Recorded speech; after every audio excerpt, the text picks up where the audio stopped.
What if Palpatine never became Chancellor? One speech, one moment of authentic passion instead of calculated politics, and the entire galaxy changes forever. Imagine this. The Trade Federation blockade crushes Naboo. Queen Amidala stands before the Senate, desperate for help.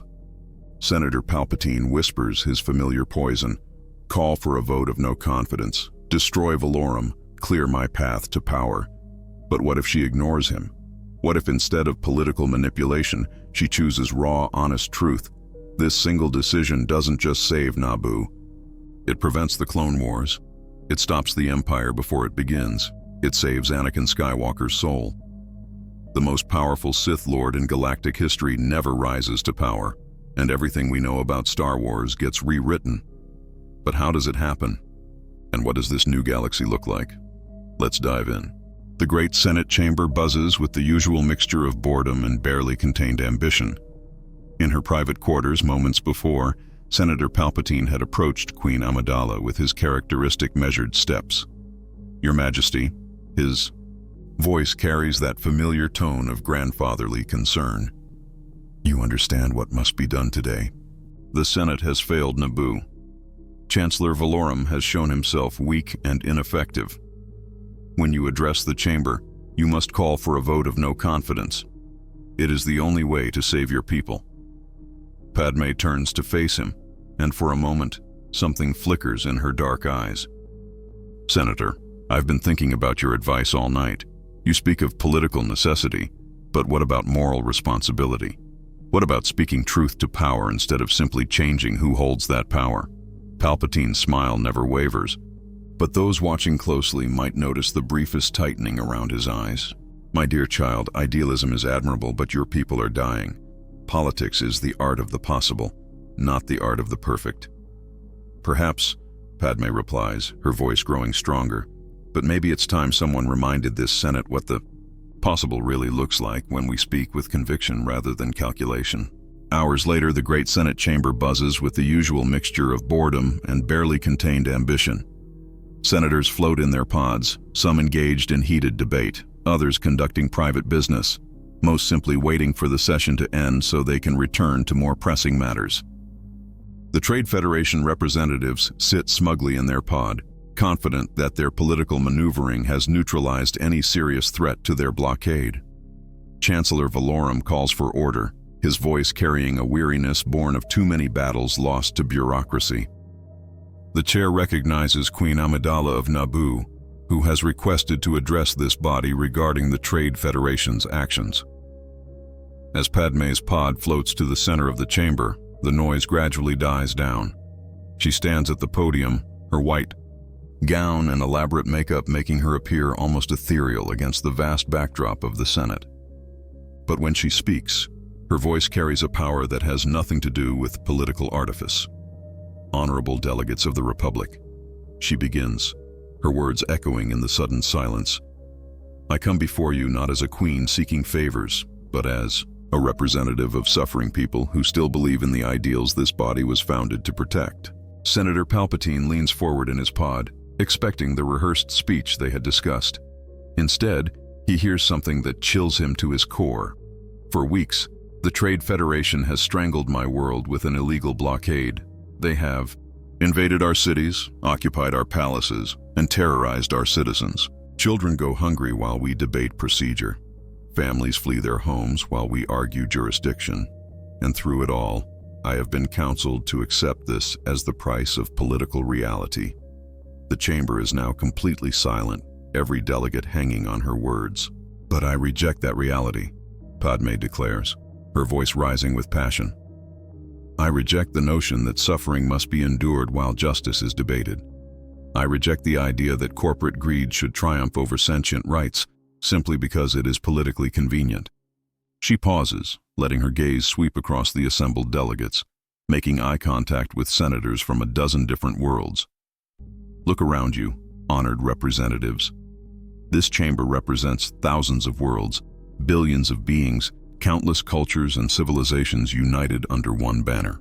That banner does not say politics as usual. It says Republic, Res Publica, the public thing, the common good. And if we cannot protect one member world from illegal aggression, then we have failed in our most basic duty. The Malastarian delegation begins to murmur among themselves. The Corellian senator nods approvingly. Even the usually indifferent Twi'lek representative seems moved. The Trade Federation claims they acted within their rights. Padme continues, her voice now carrying the authority of absolute moral conviction. I say to you that when rights conflict with righteousness, when law conflicts with justice, then it is time to choose what kind of republic we wish to be. Senator Palpatine's hands grip the railing of his pod so tightly his knuckles turn white. This is not what they discussed. This is not the script that would lead to Valorum's downfall and his own rise to power. I do not ask for your pity, Padme declares, her voice now reaching every corner of the vast chamber. I ask for your courage. The courage to stand up and say that some things are more important than political expediency. The courage to remember that every world under threat today could be your world tomorrow. The chamber erupts, not in the dismissive boos and calls for order that Palpatine had orchestrated through his network of allies, but in thunderous applause. Senator after senator rises to their feet. The Trade Federation representatives shift uncomfortably as they realize the tide of public opinion is turning decisively against them. Mas Amedda, the vice chair, pounds his staff for order, but the demonstration continues. Finally, Chancellor Valorum himself rises, and the chamber gradually quiets. The chair, Valorum says, his voice stronger than it has been in years, recognizes the profound truth and moral clarity of Queen Amidala's words. The Trade Federation's blockade of Naboo is not merely a trade dispute, it is an act of war against a sovereign member of this republic. The Neimoidian delegates begin frantically whispering among themselves, their smugness evaporating like mist in sunlight. Therefore, Valorum continues, his voice gaining power with each word, I hereby invoke the emergency powers granted to this office by Article 4 of the Galactic Constitution. The Republic fleet will be dispatched to Naboo immediately to lift this illegal blockade and restore peace to a member world in distress. The chamber explodes again, this time in mixed reactions. Some delegates cheer, others shout objections, but the overwhelming sense is one of a Senate finally remembering its purpose. In his pod, Senator Palpatine maintains his composed exterior while internally seething with rage. Decades of careful manipulation have been undone by one moment of genuine emotion. The session dissolves into chaos as delegates debate, argue, and scramble to adjust their positions to this new reality. But the damage to Palpatine's plans is already done. Through her passionate authenticity, Padme has accomplished something no amount of political maneuvering could achieve. She has reminded the Republic of its own better angels. That evening, in his private office overlooking the Coruscant skyline, Senator Palpatine stares out at the endless traffic streams while contemplating this unexpected turn of events. A hologram flickers to life behind him, the distinctive blue glow revealing the concerned features of Newt Gunray. Lord Sidious. The Neimoidian's voice carries barely controlled panic. The Senate has authorized military action against our blockade. What are your orders? Should we resist? Sidious turns slowly, his public mask of senatorial concern replaced by the cold calculation of a Sith Lord. No, Viceroy. To resist now would only validate their actions and expose our true nature. Withdraw the blockade. Claim it was a misunderstanding, a communications error with your corporate superiors. Live to fight another day. But my lord, the prophets, the agreements we made, are meaningless if you are dead or imprisoned. Sidious cuts him off sharply. This is a setback, not a defeat. The game has changed, but it is not over. We must adapt our strategy. The hologram flickers off, leaving Sidious alone with his thoughts and his rage. For the first time in decades, his carefully laid plans have been disrupted by something he had not accounted for: genuine moral leadership. The realization is both infuriating and enlightening. If direct political manipulation will not work, then perhaps subtler methods will be required. Meanwhile, in the Jedi Temple on Coruscant, a very different conversation is taking place. Young Anakin Skywalker, recently freed from slavery and still adjusting to life among the Jedi, sits in meditation with Master Yoda in one of the temple's smaller chambers. The boy's mind keeps drifting to thoughts of his mother, still enslaved on Tatooine, and to the incredible events he witnessed in the Senate earlier that day. Troubled. Your thoughts are, young Skywalker, Yoda observes. his ancient eyes studying the boy with gentle concern. "Speak of what disturbs you, you may." Anakin opens his eyes and looks at the small green master. "I keep thinking about what Queen Amidala said in the Senate. About justice and doing what's right even when it's hard. It made me think about my mom, still a slave on Tatooine. If the Republic can send ships to help Naboo, why can't they help free slaves?" Yoda's ears twitch with interest. In another timeline, such questions might have been dismissed or redirected with talk of attachment and the dangers of personal investment. But something about the boy's earnest moral inquiry gives the ancient master pause. "A good question this is," Yoda admits. "For too long, distant from such suffering, the Jedi have become. Focused on grand cosmic balance, while individual suffering we sometimes overlook. Master Qui-Gon always said we should listen to the living force." Anakin continues, "And the living force is telling me that slavery is wrong wherever it exists. Shouldn't the Jedi do something about it?" Before Yoda can respond, the chamber door slides open and Obi-Wan Kenobi enters. The newly elevated Jedi Knight carries himself with the careful dignity of someone still adjusting to his new responsibilities. "Forgive the interruption, Master," Obi-Wan says with a respectful bow. "I wanted to discuss Anakin's training schedule, but I couldn't help overhearing your conversation. Please, Master Kenobi." Anakin turns to his new teacher. "What do you think? Shouldn't the Jedi help free slaves?" Obi-Wan considers the question carefully. Without the pressure of wartime and the manipulations that would later drive wedges between them, he finds himself able to engage with his Padawan's moral questioning in a way that might not have been possible otherwise. "The Jedi Code teaches us to serve life and protect the innocent," he says thoughtfully. "Slavery is certainly contrary to both those principles. Perhaps the question is not whether we should act, but how we can act most effectively." Yoda nods slowly, his Geimer stick tapping against the floor. "Wisdom in both your words, I sense. Too rigid in our interpretation of non-attachment, perhaps we have become. Help those in need, we should, but attached to personal outcomes. Dangerous that remains. But what's the difference between caring about outcomes and caring about justice?" Anakin asks with the directness that only a child can manage. The question hangs in the air, and for a moment, all three Jedi are silent. Finally, Obi-Wan speaks. "Perhaps," he says slowly, "the difference lies in whether we act from love or from desire. Love seeks the good of the beloved without condition. Desire seeks to possess or control outcomes for our own satisfaction." "Yes," Yoda agrees, his eyes brightening. "Love your mother, natural this is, young Skywalker, but attached to specific outcomes, to control her fate. Dangerous that becomes. Help all slaves because justice demands it. This is the Jedi way. Help only your mother because she is yours. This leads to the dark side." Anakin nods, beginning to understand. "So if we help free slaves everywhere, that's love and justice. But if I only care about freeing my mom, that's selfish attachment." "Learning you are," Yoda smiles. "But propose a mission to Tatooine and other slave worlds. Perhaps the Council should consider." "Right, this feeling is too long, ignored this injustice we have."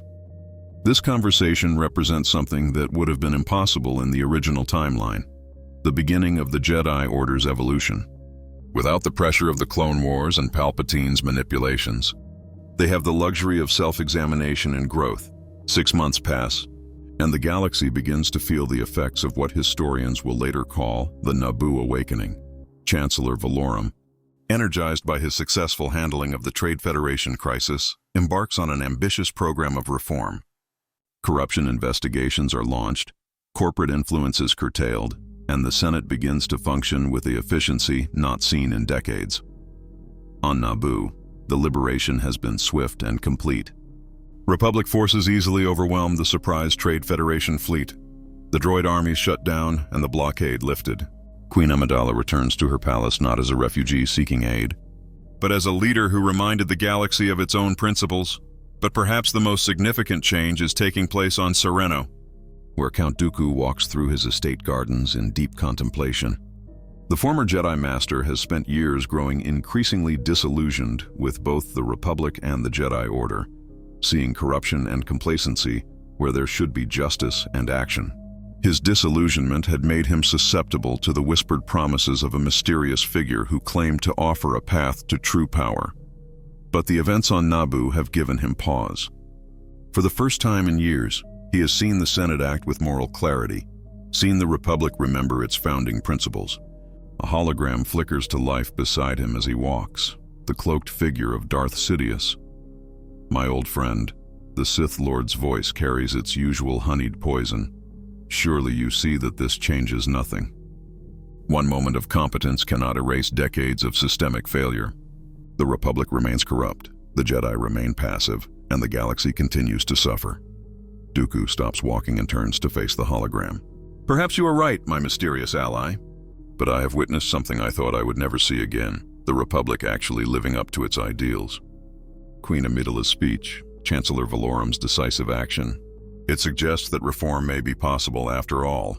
Reform is an illusion, Sidious replies, though there is an edge to his voice that wasn't there before. The system itself is rotten. It must be torn down and rebuilt with a strong hand at the helm. My hand? Your identity remains hidden from me, Dooku observes. How can I trust someone who will not even reveal their face? Trust is earned through deeds, not revelations, Sidious counters.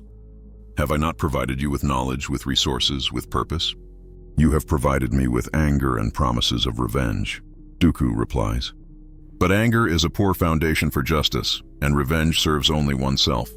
Perhaps it is time I sought counsel from those I once called family. The hologram flickers with Sidious's barely contained rage. You would crawl back to the Jedi? After seeing their failures, their blindness to suffering, I would discuss with them the possibility of change, Dooku says firmly. If the Republic can evolve, perhaps the Jedi can as well. After the transmission ends, Dooku does something that surprises even himself. He activates his personal communicator and sends a message to the Jedi Temple on Coruscant. Within hours, he receives a reply that fills him with something he had not felt in years. Hope. Count Dooku. Master Yoda's familiar voice comes through the hologram. Welcome, your message is. Speak with you, many of us wish to. Evolve, the order must, and wisdom you possess, valuable it would be. The reunion takes place in the Jedi Temple's Chamber of First Knowledge, where the Order's most ancient teachings are preserved. Dooku stands before the assembled council, no longer the bitter exile he might have become, but a prodigal son returning with hard-won wisdom. Masters, he begins, his voice carrying the weight of years spent in exile.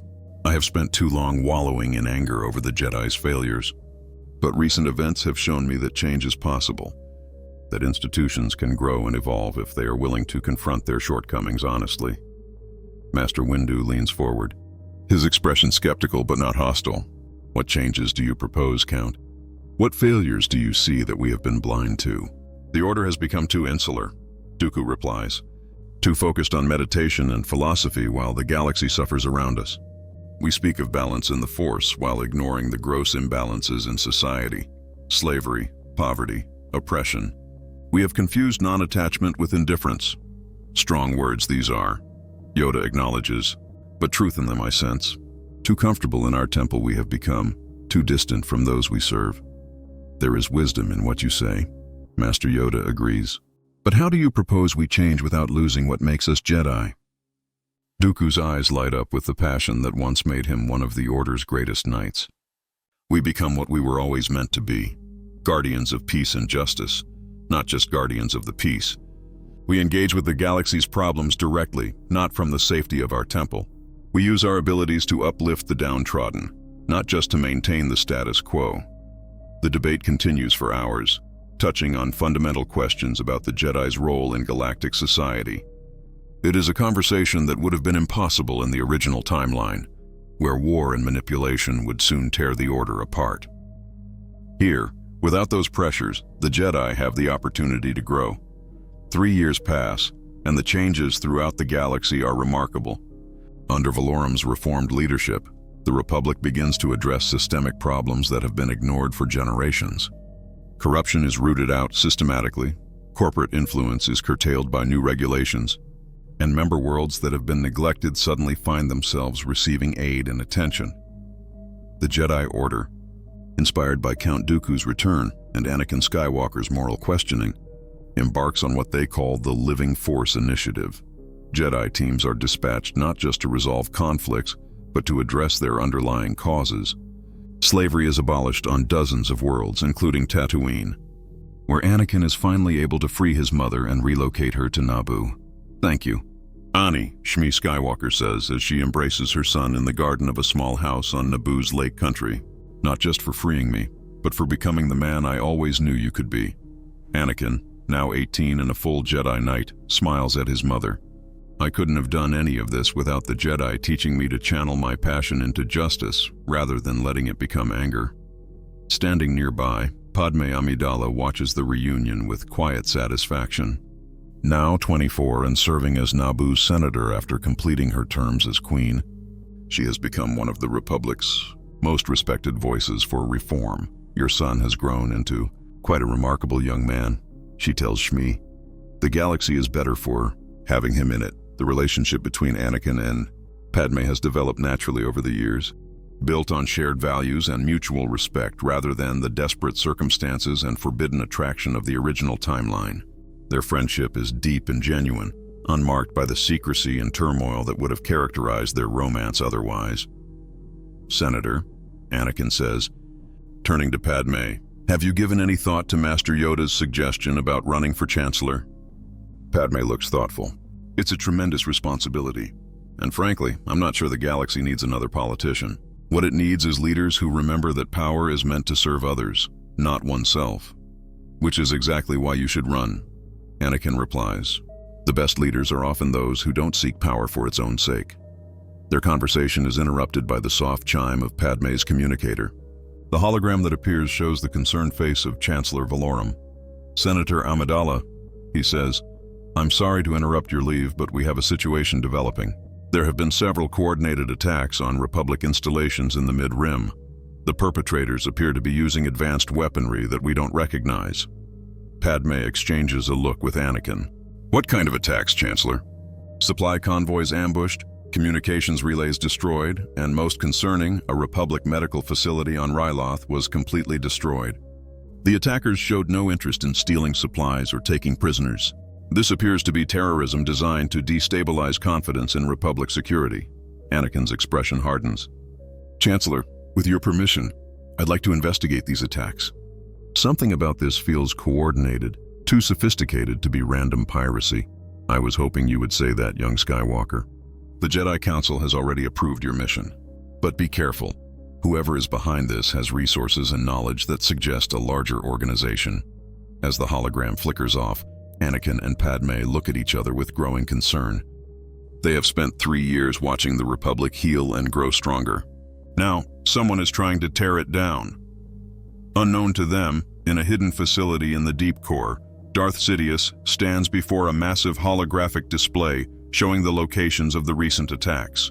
His plans for political dominance may have been thwarted, but a Sith Lord does not give up easily.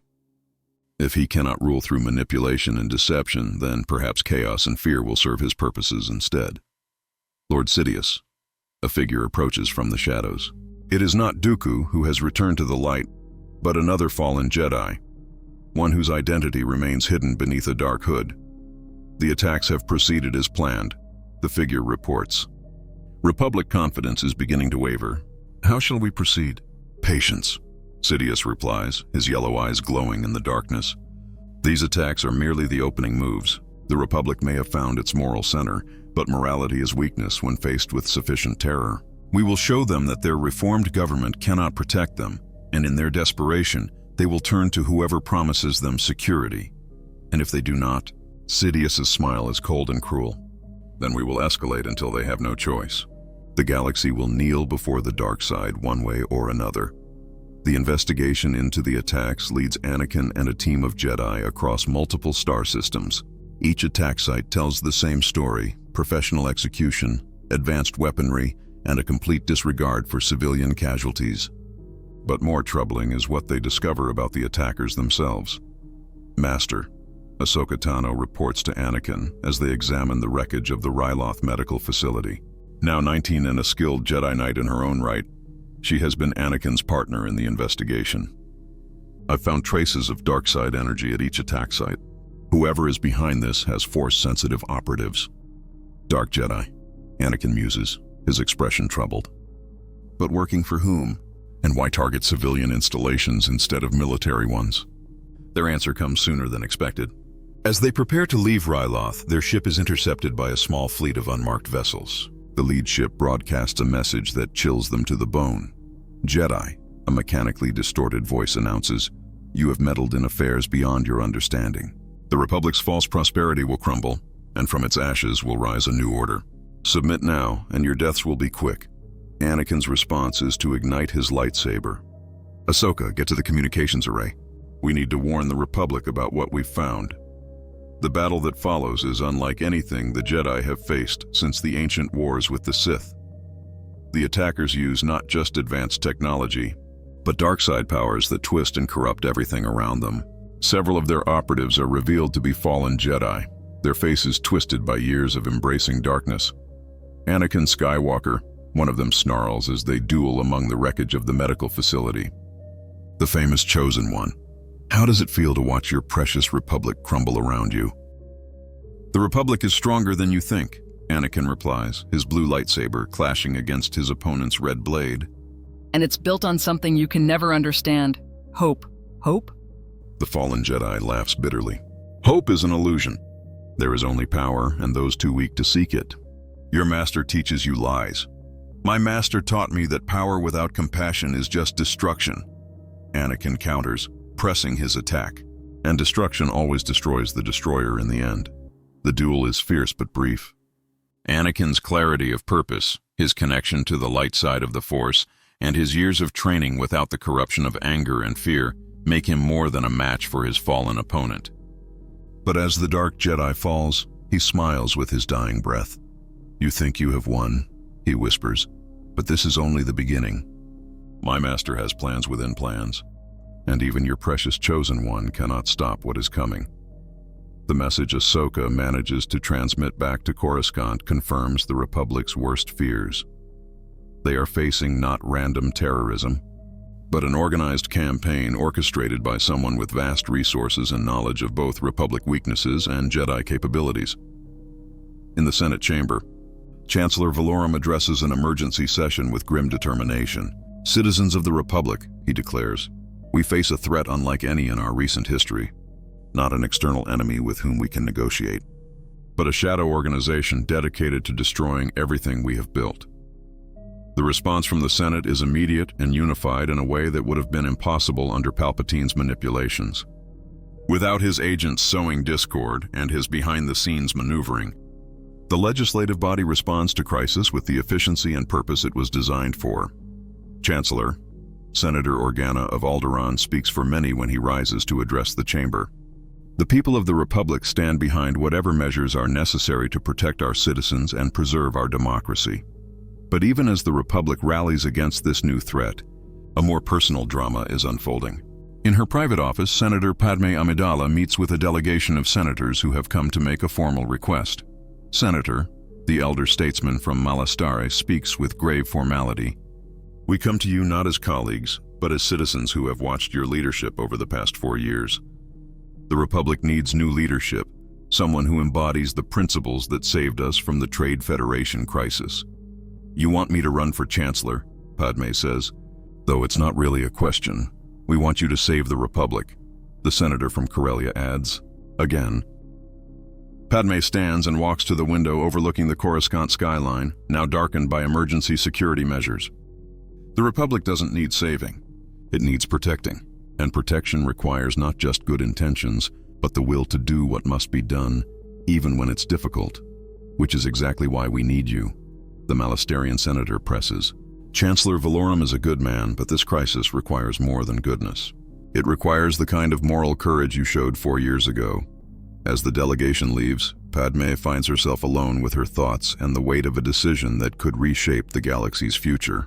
That evening, she seeks counsel from someone whose wisdom she has come to rely on over the years.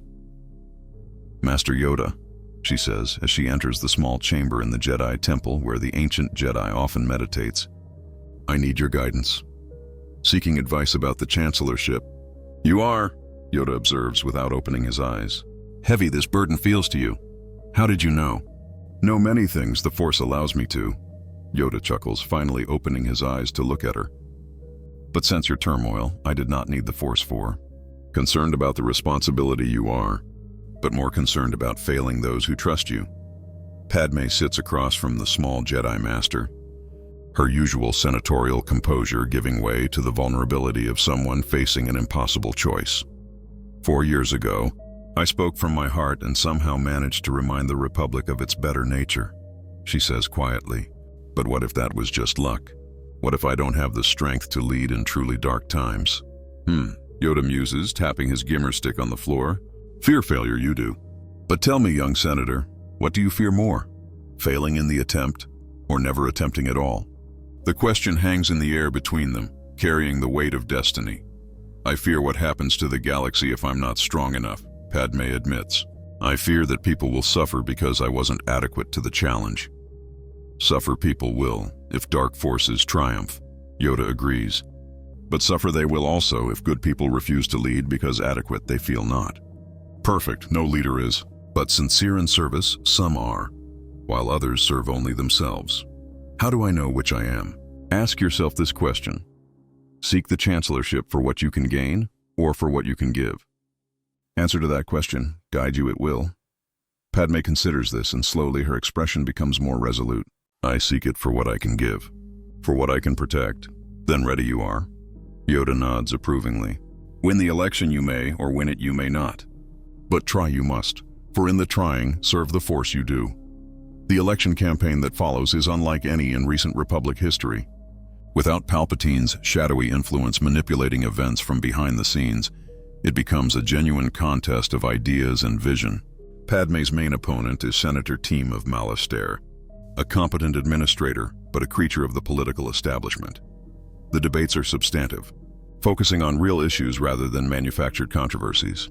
Padme speaks passionately about the need for the Republic to be proactive in protecting its citizens, not just from external threats, but from the internal problems that create desperation and discord. Citizens of the Republic, she declares during the final debate, we face enemies who would destroy us not through military might, but by convincing us that our ideals are weaknesses, that our compassion makes us vulnerable. I say to you that our ideals are our greatest strength, and our compassion is what makes us worth defending. The election is close, but decisive. Senator Amidala becomes Chancellor Amidala by a margin that reflects not just political support, but genuine hope for the future. At her inauguration, she stands before the same Senate chamber where she first called for justice 4 years earlier. Citizens of the Republic, she declares, her voice carrying across the galaxy through the HoloNet. We gather at a crossroads in galactic history. Behind us lies a past marked by complacency and corruption. Ahead of us lies a future threatened by those who would tear down everything we have built. But between past and future lies the present, and in the present, we have the power to choose who we will be. In the crowd, Anakin Skywalker watches with pride as his friend accepts the responsibility of leadership. Beside him, Obi-Wan Kenobi nods approvingly. She will make a fine leader, the Jedi Master observes. The finest, Anakin agrees. The Republic is fortunate to have her. But their conversation is interrupted by an urgent communication from Master Windu. Anakin, Obi-Wan, we need you at the temple immediately. We've discovered something about these attacks that changes everything. In the Jedi Council chambers, the Masters have assembled to share intelligence that chills them all. Master Yoda gestures to a holographic display showing financial records, shipping manifests, and communication intercepts.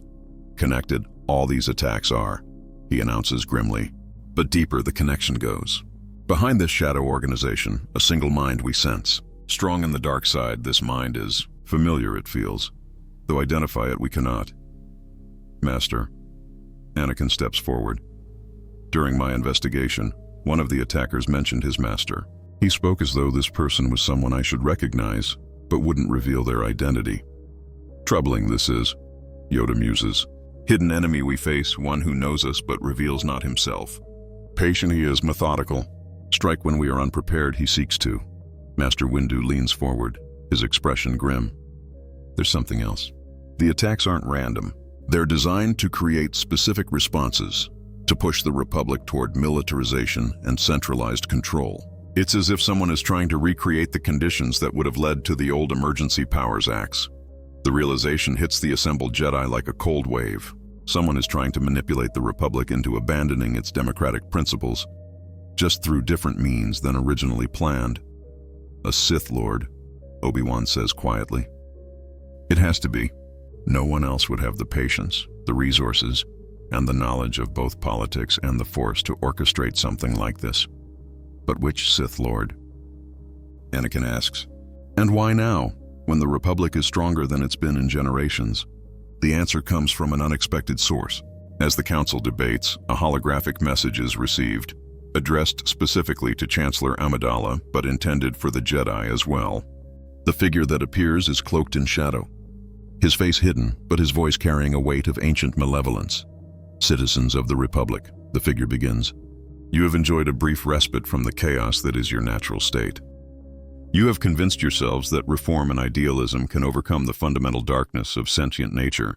You are wrong. The chamber is silent as the message continues. I am the shadow behind your recent troubles, the architect of your coming downfall. You know me, though you have forgotten my true face. I have walked among you for decades, smiled at your gatherings, offered counsel in your moments of doubt. And through it all, I have waited for the perfect moment to reveal what you truly are. Frightened children playing at civilization while the galaxy burns around you. The hologram flickers, and for just a moment, the shadow seems to shift, revealing a familiar profile that makes Anakin's blood run cold. Senator Palpatine, he whispers, the recognition hitting him like a physical blow. Yes? The hologram continues as if hearing his words. Your kindly senator from Naboo, your trusted advisor and friend. I am Darth Sidious, Dark Lord of the Sith, and I have spent 40 years positioning myself for this moment. Your republic will fall, not to external conquest, but to its own fear and desperation. And from its ashes will rise a new order, my order. The hologram flickers off, leaving the Jedi in stunned silence. The enemy they have been seeking has been hiding in plain sight all along. Impossible, Obi-Wan breathes. He's been a senator for decades. How could we not have sensed the dark side in him?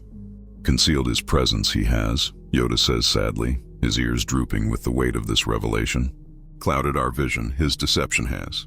Right under our noses, the Sith Lord was, and blind to him we remained.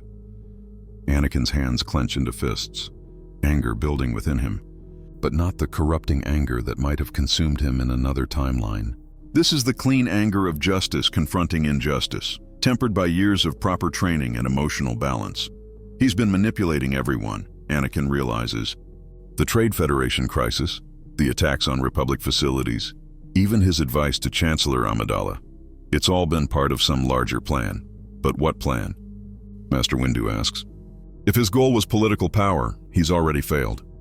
Chancellor Amidala won the election fairly, and the Republic is stronger now than it was when he might have seized control. Perhaps, Yoda muses, power through politics he seeks no longer. If rule through manipulation he cannot, then rule through fear he will attempt. The implications are staggering. A Sith Lord with decades of resources, planning, and infiltration at his disposal, now operating from the shadows with nothing left to lose. We have to warn Chancellor Amidala, Anakin says urgently. If Palpatine has been her advisor all these years, already aware she must be made, Yoda agrees. But careful we must be. Revealed himself Palpatine has, but trapped this could be. Expect us to act rashly, he might, in her private office in the Chancellor's suite. Padme Amidala stares at the holographic message that has been delivered to every major government and media outlet in the Republic. The revelation that Senator Palpatine, the man who guided her first steps in galactic politics, is actually a Sith Lord is almost too enormous to process. A soft chime announces the arrival of visitors, and she is not surprised to see Anakin and Obi-Wan entering, their faces grim with concern. Chancellor, Obi-Wan begins formally. We need to discuss. Senator Palpatine, Padme finishes. Or should I say Darth Sidious. Yes, I've seen his message. I've also been reviewing everything I thought I knew about him, and I'm horrified by how blind I was. You weren't blind, Anakin says firmly. You were deceived by someone who had decades of practice at deception. The question now is what we do about it. Padme stands and activates a secure holographic display showing Republic intelligence reports from across the galaxy. He's not just making threats. In the past 6 hours, there have been coordinated attacks on government facilities on 12 different worlds. Communications networks are being disrupted, supply lines cut, and panic is spreading. He's trying to create chaos, Obi-Wan observes. Break down the Republic's ability to respond effectively. Worse than that, Padme says grimly. He's trying to make the Republic so desperate for security that we'll accept authoritarian measures. Some senators are already calling for emergency powers, military rule, suspension of civil liberties. They're playing right into his hands. Anakin steps forward, his resolve clear. Then we don't give him what he wants. We respond to chaos with order, to fear with courage, to hate with justice. Easier said than done, Padme replies. He's been planning this for decades. He knows our strengths, our weaknesses, our likely responses to any given situation. We're fighting an enemy who knows us better than we know ourselves. Maybe, Obi-Wan says thoughtfully, but he's also revealed himself. For the first time, we know who he is and what he's planning. That gives us advantages he doesn't expect. What kind of advantages? He spent so long hiding his true nature that he may have forgotten how to fight openly, Obi-Wan explains. Sith Lords are used to manipulation and deception. Direct confrontation, especially against opponents who can't be corrupted or intimidated, is not their preferred method of operation. Padme nods slowly, beginning to see the possibilities. You're suggesting we take the fight to him directly, not just us, Anakin adds, his voice growing stronger with conviction. All of us. The Republic, the Jedi, every citizen who believes in democracy and freedom. He's counting on us being divided, being afraid. What if we're united instead? The plan that emerges from their discussion is audacious in its simplicity. Instead of responding to Sidious's attacks with increased security measures and authoritarian controls, the Republic will do the opposite. They will open their communications networks, sharing information freely and transparently. They will mobilize not just their military forces, but their citizens, creating a galaxy-wide network of resistance against the Sith Lord's terror campaign. Citizens of the Republic, Chancellor Amidala announces in a broadcast that reaches every inhabited system, we face an enemy who believes that fear is stronger than hope, that hatred is more powerful than love, that the darkness in sentient nature will triumph over our capacity for good. I say to you that he is wrong, and together we will prove it. The response is immediate and overwhelming. On thousands of worlds, citizens organize neighborhood watch groups, volunteer networks, and mutual aid societies. The Jedi, no longer isolated in their temple, work directly with local communities to identify and counter Sith agents. Even the criminal underworld, faced with the prospect of galactic chaos that would destroy their own enterprises, begins cooperating with Republic authorities. For Darth Sidious, watching from his hidden stronghold in the deep core, this response is both infuriating and bewildering. Everything he knows about sentient nature suggests that beings are fundamentally selfish, driven by fear and greed rather than nobler impulses. Yet here is an entire galaxy proving him wrong. My lord, one of his remaining agents reports via hologram. The Republic's response is unlike anything we anticipated. Instead of centralizing power, they're distributing it. Instead of increased security, they have increased transparency. Our agents are being identified and captured at an alarming rate. Then we escalate, Sidious snarls, his yellow eyes blazing with frustrated rage. If subtle manipulation will not work, then we resort to brute force. Begin Operation Cleansing Fire. The operation he refers to represents the last card in his hand. A network of hidden weapons caches and sleeper agents positioned throughout the galaxy, waiting for activation. These are not the clone armies of another timeline, but something equally dangerous, corrupted individuals and dark side cultists who have spent years infiltrating key positions in Republic infrastructure. The attacks, when they come, are devastating in their scope and coordination. Power grids fail on industrial worlds, water supplies are poisoned on agricultural planets, and transportation hubs are destroyed across the core worlds. For 48 hours, it seems as though Sidious might succeed in bringing down the Republic through sheer terror. But the galaxy's response proves that the Sith Lord has fundamentally misunderstood the nature of the civilization he seeks to destroy.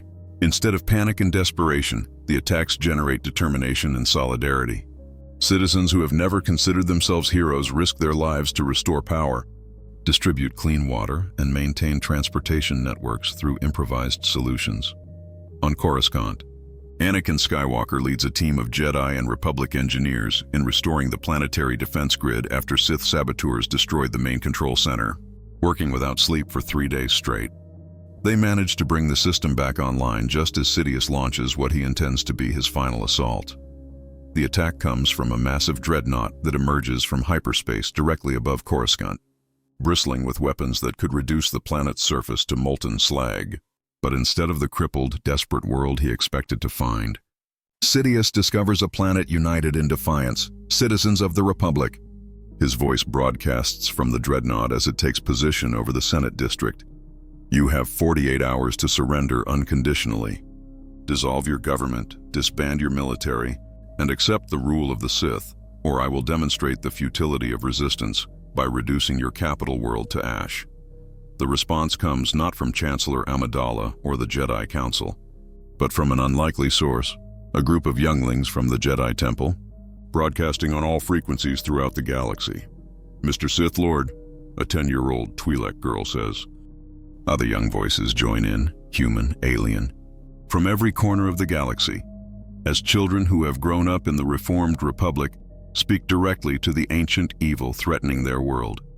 Our teachers told us that a long time ago, there were people like you who thought they could rule everyone through fear. A young human boy adds, but they always lost, because fear is weaker than love, and love is what makes us strong. The broadcast spreads across the galaxy, and something unprecedented happens. On world after world, citizens, not soldiers, not Jedi, but ordinary beings, step forward to declare their refusal to be ruled by fear. The message is clear.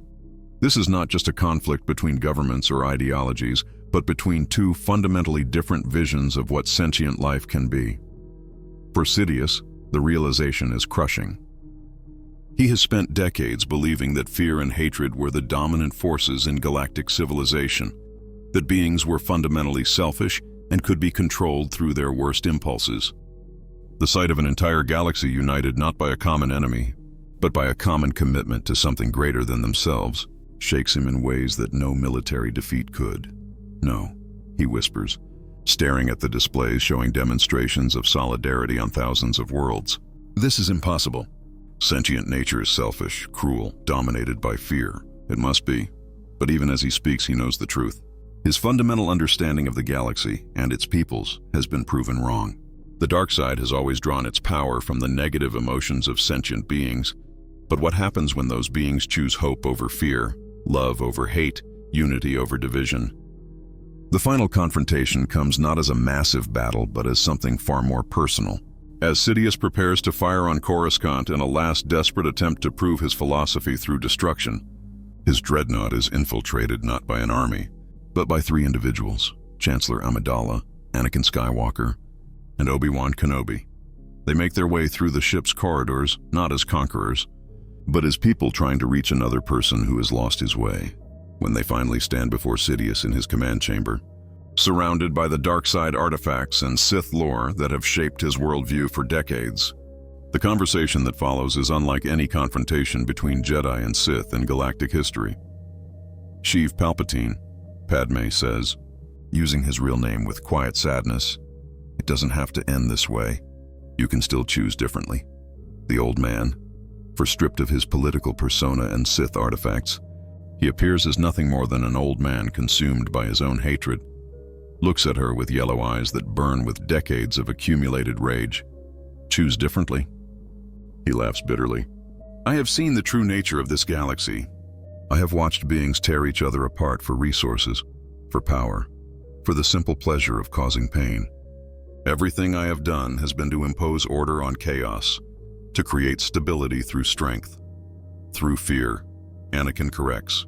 Through making people too afraid to choose for themselves, because their choices lead to suffering. Sidious snarls. Left to their own devices, sentient beings create nothing but pain and destruction. Only through absolute control can true peace exist. That's not peace, Obi-Wan says quietly. That's just the silence of the oppressed. And even if you were right about sentient nature, Padme adds, which you're not, what makes you qualified to be the one in control? What makes your choices better than anyone else's? For a moment, Sidious is silent and something flickers in his eyes. Not goodness, perhaps, but uncertainty. The galaxy has not responded to his terror campaign as his theories predicted. Instead of cowering in fear, billions of beings have chosen to stand together, to help one another, to prove that there is something in sentient nature beyond selfishness and cruelty. It's not too late. Anakin says, stepping forward with his lightsaber deactivated. You can still be part of building something better instead of tearing everything down. The moment stretches between them, heavy with possibility. In another timeline, this confrontation would have ended in violence, with the Sith Lord's death or the corruption of the Jedi. But in this reality, shaped by years of growth, healing, and genuine moral leadership, there is space for a different kind of resolution. Sidious looks at them, the Chancellor who chose service over power, the Jedi who chose love over fear, the Master who chose wisdom over dogma, and sees living proof that his fundamental assumptions about the galaxy were wrong. The dark side, which has sustained him for decades, suddenly feels hollow, empty of the certainty that once made it so appealing. He begins, then stops, his voice catching. For the first time in decades, Sheev Palpatine, not Darth Sidious, not the Senator, but the man beneath all the masks, allows himself to feel something other than hatred. I don't know how to be anything else, he whispers. Then learn, Padme says simply. We'll help you if you let us. The weapon systems of the Dreadnought power down. The terror campaign ends not with a bang, but with the quiet sound of an old man weeping for all the years he spent believing in darkness. In the aftermath, the galaxy begins the long process of healing. Sidious, now calling himself Sheev again, faces trial for his crimes, but the proceedings focus on restorative rather than retributive justice. His knowledge of the dark side and Sith lore proves invaluable in identifying and helping other fallen Force users, while his political acumen, now channeled toward constructive rather than destructive ends, assists in rebuilding the systems he damaged. The Republic emerges stronger than ever, not because it defeated an enemy, but because it proved that its founding principles were worth defending. The Jedi Order continues its evolution, becoming more engaged with the galaxy while maintaining their commitment to peace and justice. And throughout the galaxy, a new generation grows up having learned that fear may be powerful, but hope is stronger. Anakin Skywalker becomes one of the greatest Jedi Masters in history, his power channeled toward healing and protection rather than conquest and control. His marriage to Padme, celebrated openly by both the Jedi Council and the Republic Senate, becomes a symbol of how love and duty can coexist when both are grounded in service to something greater than oneself. Years later, as they stand on a balcony overlooking the lake country of Naboo, watching their children play in the garden while Shmi tells them stories of ancient Jedi heroes, Anakin reflects on how different things might have been. Do you ever wonder, he asks Padme, what would have happened if things had gone differently? If you had called for that vote of no confidence all those years ago. Padme considers the question, watching their son Luke attempt to levitate a flower while their daughter Leia demonstrates the proper meditation posture their grandmother taught them. Sometimes, she admits. But then I remember something Master Yoda once told me. The past is a story we tell ourselves about choices we made, and the future is a story we tell ourselves about choices we might make.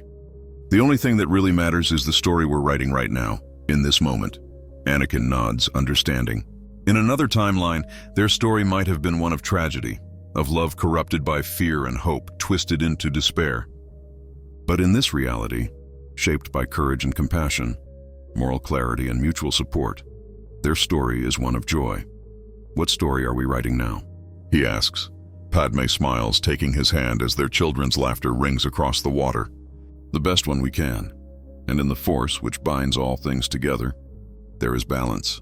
Not the sterile balance of equal light and dark, but the living balance of beings choosing each day to be better than they were, to build rather than tear down, to love rather than hate. The galaxy has learned that the future is not something that happens to you, but something you create through the choices you make. And their choice, again and again, is hope. That's our theory. The Star Wars universe is a galaxy filled with exciting stories and possibilities, and we love exploring them. If you want to accompany us on this journey to a galaxy far, far away, then please like, share, and subscribe to our channel.